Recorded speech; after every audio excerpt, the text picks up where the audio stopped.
এক লোক টাকা ধার নেওয়ার পরে টাকা থাকা সত্ত্বেও দিত না, ঘুরাতো। হঠাৎ শুনছি লোকটা মারা গেছে, তখন এসে তার ছেলে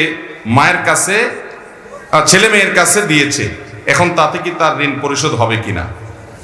দেখুন, ধার নেওয়ার পরে কেউ যদি টাকা ঘোরাঘুরি করে, দেয় না, যে সেই লোকটা মারা যাওয়ার পরে তার ছেলে মেয়েরা এসে যদি পাওনাদারের টাকা দেয়, তাহলে সেটা খুবই প্রশংসনীয় কাজ। শুধু দেয় না, বরং দেওয়া কর্তব্য। একটু ভালো করে শুনে রাখেন, অনেক মানুষ আছে মারা যাওয়ার পর পাওনাদার বের হয়ে আসে। আপনার বাবা মারা গেছেন, আল্লাহর বান্দার কিছু দেনা আছে, এগুলো রেখে মারা গেছে। ইসলামের নির্দেশ হলো তার মৃত্যুর পর তার দাফন কাফনের জন্য যে টাকা খরচ হবে সেগুলো তার টাকা থেকে খরচ করবেন। এরপর তিনি যদি কোনো দেনা রেখে যেয়ে থাকেন, ভাগ বন্টন পরে আগে তার সব দেনা শোধ করতে হবে তার টাকা দিয়ে, তার জমি জমা বিক্রি করে।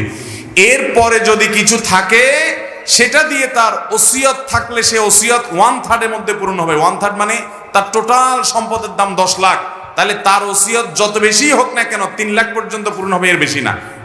বাকি যেগুলো থাকবে সেগুলো ওয়ারিসরা ভাগ করে পাবে। আর যদি কারোর কোনো ওসিয়ত না করে যায়, যে অমুক জায়গায় দিও, মসজিদে দিও, মাদ্রাসে দিও, অমুকরে দিও, এর কোনো ওসিয়ত না থাকে, তাহলে তো সেটা বাদ। কিন্তু দেনা থাকলে আগে দেনা দিতে হবে, তারপরে সন্তানরা ভাগযোগ করে সম্পদ নেবে। আমার দেশে দেখা যায় দেনা দেয়া তো পরের কথা, আজকাল তো প্রায় সময় পত্রিকা দেখা যায় বাবার লাশ পড়ে আছে আর সন্তানরা জমি জমা নিয়ে কাড়াকাড়ি করতে করতে ব্যস্ত, বেচারাকে দাফন পর্যন্ত করছে না। ঠিক কিনা বেঠিক? এই অমানুষ সন্তান আসমান থেকে হঠাৎ নাজিল হয় না অমানুষ হয়ে, এই বাপমাই অমানুষকে অমানুষ বানাইছে। ঠিক কিনা বলেন? এর পরিণাম, এর পরিণতি এই আল্লাহর বান্দা নিজেই ভোগ করছে নির্লজ্জের মতো। প্রায় সময় কয়দিন পরপরই দেখি পত্রিকাতে যে বাবার লাশ পড়ে আছে গ্যারেজে, বাড়ির সামনে। ওইটা দাফন করার মতো মানুষ নাই, গন্ধ ছুটে গেছে, ছেলে মেয়েরা কামড়ি মারামারিতে লিপ্ত, জমি জমা দখল নিয়ে। এই জন্য বাবারা সন্তানরে মানুষ বানায় যান, মুসলমান বানায় যান। দুনিয়ার জীবনটা জীবন্ত জান্নাত হবে। আর না হলে আপনার এই কাজের প্রায়শ্চিত্ত আপনাকে ভোগ করতে হবে। শুধু ওকে দুনিয়া শিখাইলেন, আখিরাত শিখান নাই, আপনি আফসোস করে কুল পাবেন না। পৃথিবীতে যেখানে মুসলমান আছে, মুসলমানের আধিক্য আছে, সেখানে দেখবেন কোন বৃদ্ধাশ্রম নেই, বৃদ্ধাশ্রমের দরকার নাই।